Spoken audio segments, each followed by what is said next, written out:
Well, well, well. Look who is on video on the set of Home Alone 2. Now I'm just looking for some, two crooks to lure here to my dungeon of pain where I can drop bricks on them and paint cans, set them on fire, do heinous acts of violence upon them. First and foremost, I would like to start today's show by utterly complaining about Panera Bread. That's right, I don't even like Panera Bread, but I had to go there yesterday. I had to go there because the people that they chose it. They chose it without me, and they were like, "This is where we're going." And I said, "All right, cool. I will get soup in a bread bowl." And when I got there, they had a fantastic black bean soup, lots of spices. They even listed all the spices and the ingredients on the menu. There was like a dozen of them. And I was like, yeah, I'll put that. I'm going to put some carbs in a bowl of carbs, and I'm going to take it to town. It was $10. $10. And then when I received it, when they called my name and I went and I got it from a lady who had far exceeded the amount of piercings on one's face that should be allowed, I took it back to my table, and to my horror, I looked at this. Not horror, but horror. To my horror, I looked at this, dude. It was only filled a fourth of the way. The bread bowl was only filled a fourth of the way with soup. Do you know how insane that is? Normally I'll just let things slide. I'll just be like, whatever. But with this, I couldn't. I was literally going to be done eating the soup in 4 bites. I acted it out. I was like 1 bite, 2 bite, 3 bite, 4 I'm done. So I went up there and I was like, hey, they're like, what is your order? And I go, I have my order. Is this abomination right here? I go, dude, it's only filled a fourth of the way. Like, I need you to fill this up with more soup. And the lady was like, I'm sorry, we can't do that. That's all we're allowed. That's all we're allowed to give are 2 scoops. And I go, dude, it's not even filled of a fourth of a way. Like, I'm going to be done eating this in 4 bites. I've done the calculations. The calculations. You know, like that Chinese guy from The Dark Knight. I good at calculation. That's what I said to this woman. I good at calculation. And so then the face lady was extremely offended. She was like, that's all. It's not our fault. That's what we're told we can give. I go, I understand that. Like, I'm not blaming you. I understand that it's Mr. Panera Bread's fault that this bread bowl is $10 and it sucks so incredibly bad. I'm going to post this video to their Google reviews. How about that? Not that location, but Panera Bread as a whole. The company's got to have like a Google page, right? And so I go, all right, I'm like, if you're not going to do it, I'm taking it back. I'm going to get my money back right now. And she's like, I'll fill it up for you. I'll give you another cup. So she gave me a cup with more soup. I pulled it in. It brought it up close to the top, okay? I was never asking for you know what? I should have asked for close to the top or overflowing. That's how I remember. I have not been to inside of a Panera Bread. Granted, I have had their bagels. Like the other week, someone brought bagels to the office, and I did a whole show on it. The human body cannot exceed 4 bagels, I learned. I tried to eat 4 bagels in a day, spread out, not all at once. I'm not a maniac, and it can't be done. So, but I haven't been into a physical building, all right, a brick and mortar Panera Bread before the great COVID of 2020. Yes. And I remember then when I got soup, they poured it in and it overflowed. It overflowed the edges like a volcano. But it wasn't lava. It was tomato bisque, most likely. And this one, even when they gave me extra soup in a container to pour into it, it didn't overflow. It didn't overflow like it did pre-COVID. I mean, times are getting rough out there, folks.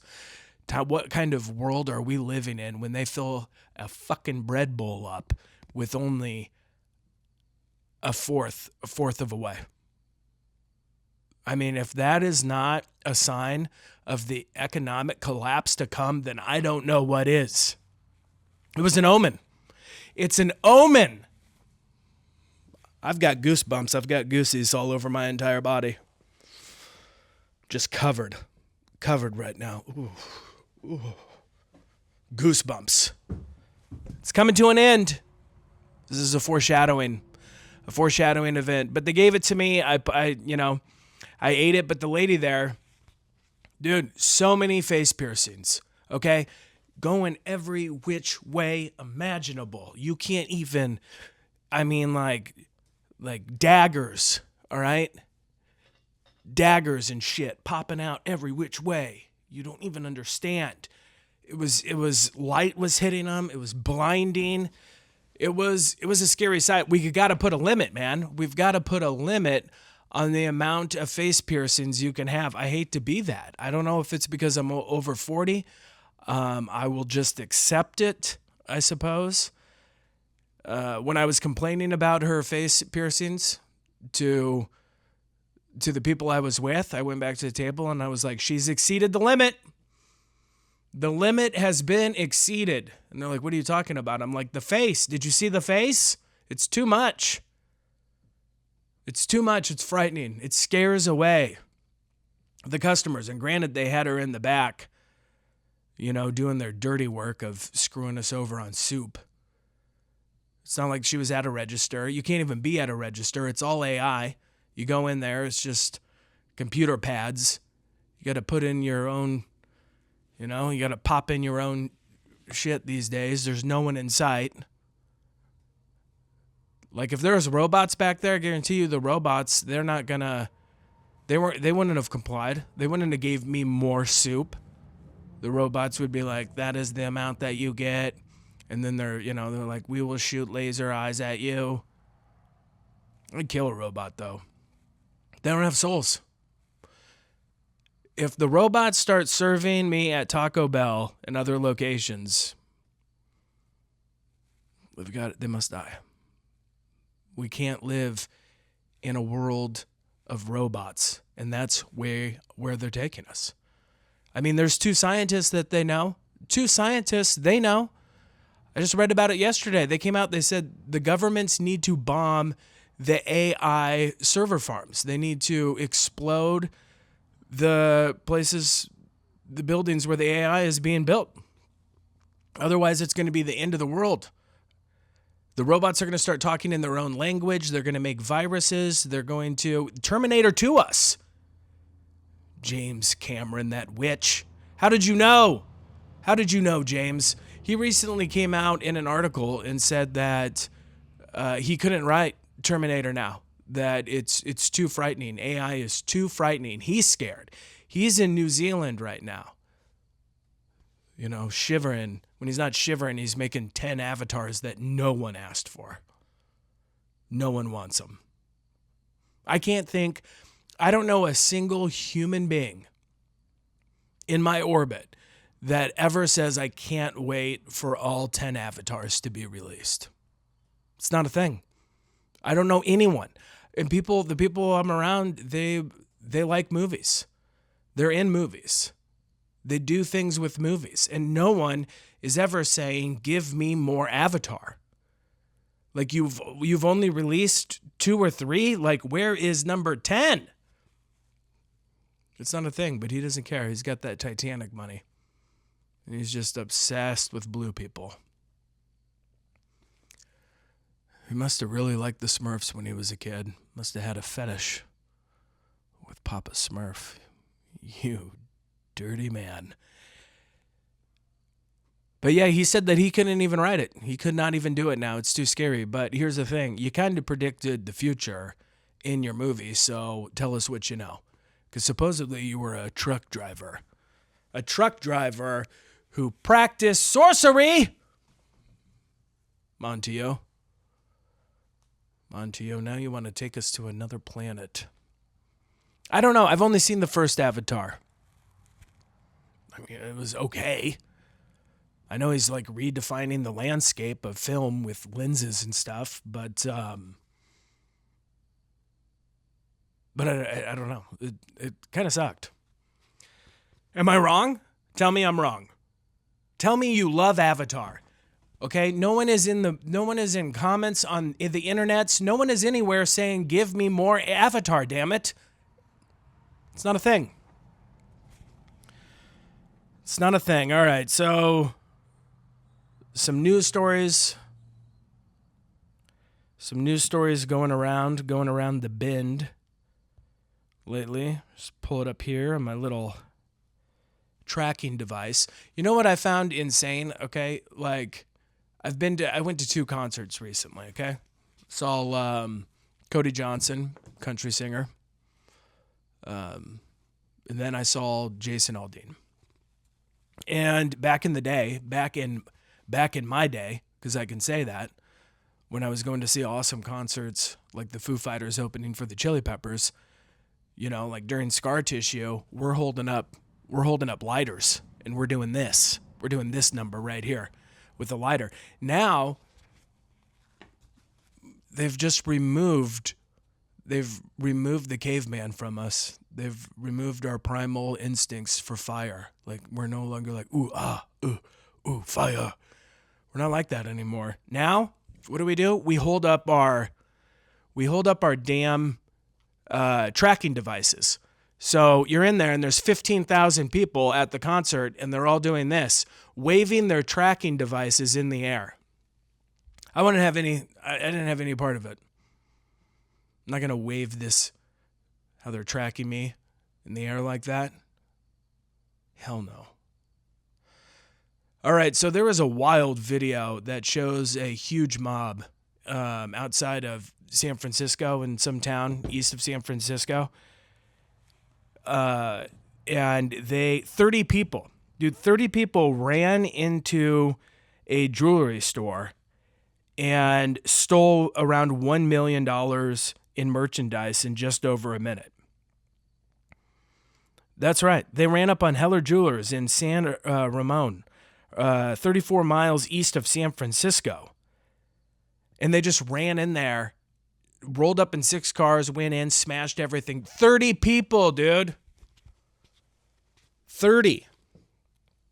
Is there going to be contention within that group? Are people going to kill the others for more jewelry? Will other people rat them out? That's a lot of people in the know. But then, is it so many people that it doesn't really matter? That no one will get caught? If this is how people are going to rob in the future in just mass groups, I mean, that's some wild stuff. Brazen. I think it was like broad daylight. Let me see. Does the video?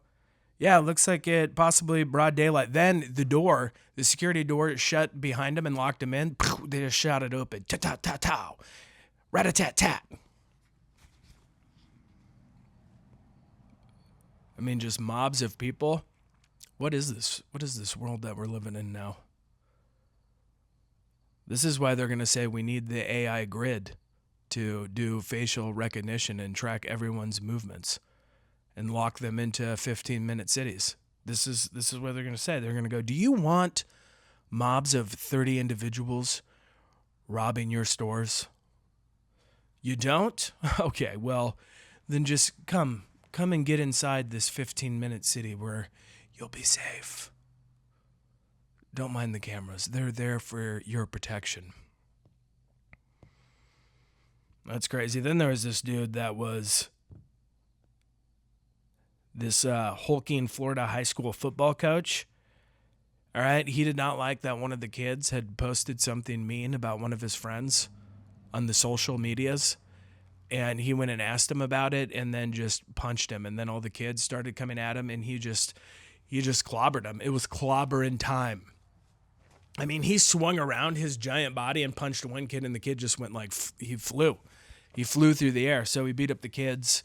The police came, and then he was just sitting Indian style in the dark when the cops arrived. And my question is, it's not even a question. I would just be impressed that this 400-pound man had the flexibility to be able to sit Indian style. I mean, that right there. That is incredible. Like, if I was one of the police, I would come in there and I would see him. You know, I'd have my flashlight, and I'd see how large he was, and how obese, and he would be sitting like that, and I would go, how are you able to do that? Like, I wouldn't even be like, you're under arrest, you've beat up all these kids. I'd be like, that is remarkable. Like, do you do Pilates? Do you do yoga? I mean, if I was one of the cops, I can sit Indian style, but I'm assuming the cops can't. So I'd be like, well, how do I get into the type of flexibility that you have in order to sit like a racist? And then he would say, I do yoga 3 days a week. And then I go, all right, well, I'm not going to arrest you if you train me, if you train me in yoga. I don't know. I just think it's impressive. I really do. And that's pretty much it. Good for him. Good for that dude and his body. It is Friday, so I hope you're going to do fun activities this week. Me personally, I'm going to run the Omaha Half Marathon on Sunday. I've trained all summer long. Pretty pumped about it. I'll probably run around like 11 minutes a mile. I think that's pretty much where I'm at. And I feel like I would have lost more weight if I just didn't enjoy eating whatever I wanted at age 42. And it was worth it, because you're running a lot, and maybe you want a bear claw for dinner sometimes after a run. Don't judge me. Not saying that I did, but maybe I did. Maybe I ate them up. I love running, though. It is a fantastic thing to be able to just kind of like run like a wounded gazelle through gravel roads. You're like, try to catch me if you can. Most people could catch me, probably. But not a lot, dude. Not a lot. At my age, 42, not a lot of people can even run a mile. I mean, when I started last year, I couldn't. A mile nearly almost killed me. This has been 2 years in the making, basically. Because at first, I had to overcome my wounded Achilles tendon, even though it happened many years ago, before the Great COVID. I don't know. It caused me some problems when I started running last summer. And so I would have to run, walk. I did the elliptical. I did the row machine. And then I would go out and I would run again. And I just kind of worked it up. And then at the end of last season, before it got really cold, because I've stated before, like, I'm not running in the cold because there is no shirt or anything that I can cover my nipples with that won't make them calloused and bleed. So I can't do it. I don't like it when my nipples hurt and when they bleed. It's a pet peeve of mine. Judge me if you want. But I don't know how to get them calloused up, Maybe if I did it long enough and just accepted the pain, so I've talked about, and they're just super callous, like it wouldn't matter anymore, because it'd just be like, just like hard, like lizard skin. But yeah, so I stopped. I built it up pretty good, and then I started training June 1st this year. And right away, I was just able to, I was able to run pretty well. I don't think I mean, at times I was running really slow, maybe like 12-minute miles and stuff, but I haven't had to walk.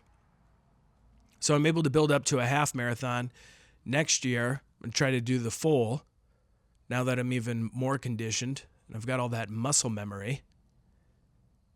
And I guess my point is that you have to start somewhere, and you should start your exercises.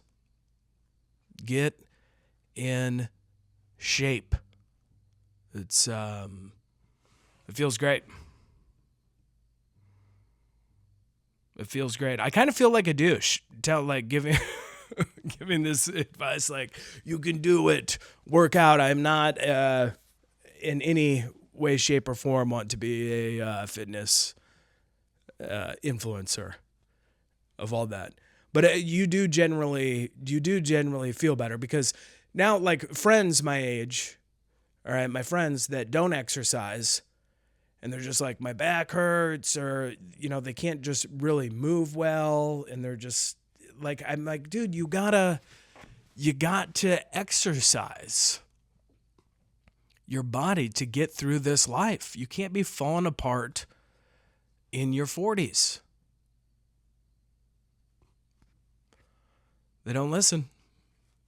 I haven't had one friend listen to me. They just think that I'm insane. I'm like, yeah, I ran 8 miles on Sunday. They're like, that is insane. Why would you do that? They're always like, fuck that. That response I get probably like 10, 20 times when I tell people. They're just like, fuck that. Well, like, why would you do that? And I'm like, I don't know. To conquer myself? Marcus Aurelius? I don't know, whatever that guy is that people always post quotes from on social media. Never really looked him up, but hey, yo. So yeah, pretty pumped about it. It's going to be an exciting time. That's Sunday. I thought about driving out to Des Moines Sunday night, but I don't think I'm going to be able to go see Turnstile. But I just don't think after running my absolute hardest for a half that I'm going to be wanting to go to a concert and mosh pit with people half my age. But part of me does just knock them out. Just respect your elders. Gah! Dude, I hated the mosh pit. To me, I never did. I always stood back and watched, because there was always like these enormous people that would just go in there with like a bloodlust for like destroying other kids. Like, I remember at the Ranch Bowl going, seeing a band, and there was this huge dude, and he went to my high school, and I don't know what his real last name was. I just remember, I think they called him Peacock, and he was huge. And he would stand off to the side of the mosh pit, and then all these kids are in there, moshing, pushing each other. And then he would just run in there and just be like, bam, bam, bam, smash, and they'd be like screaming. People would be running out of the mosh pit. So, not a fan. Did crowd surf, though. Crowd surfed Red Hot Chili Peppers with my buddy Jordan.